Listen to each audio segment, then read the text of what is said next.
Dating DPWH engineers Bryce Hernandez at JP Mendoza walang balak kumalas sa ICI probe. Ang kasama natin live via Zoom si Rajuman Chill Emprido. RMN Live Report! Rajuman Angel, Rajuman Drew, iginiit nga ng kampo ni na dating Public Works Engineer Bryce Hernandez at JP Mendoza na wala silang planong pumalas sa investigasyon ng Independent Commission for Infrastructure o ICI at iba pang ahensyang nag-iimbestiga sa flood control scandal. Ayon kay Atty. Ernest Levanza, ang legal counsel ng dalawang sinibak na assistant engineer ng Bulacan 1st District, nakahanda ang kanyang mga kliyente na muling humarap kung ipatatawag ulit ng komisyon.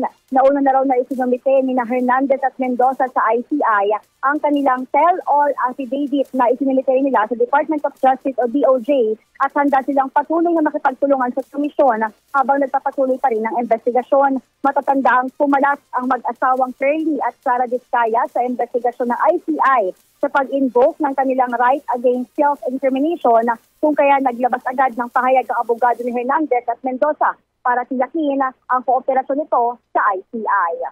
Kasama mo sa DZXL RMN Manila, Rajuman Chill Emprido, sa Top RMN.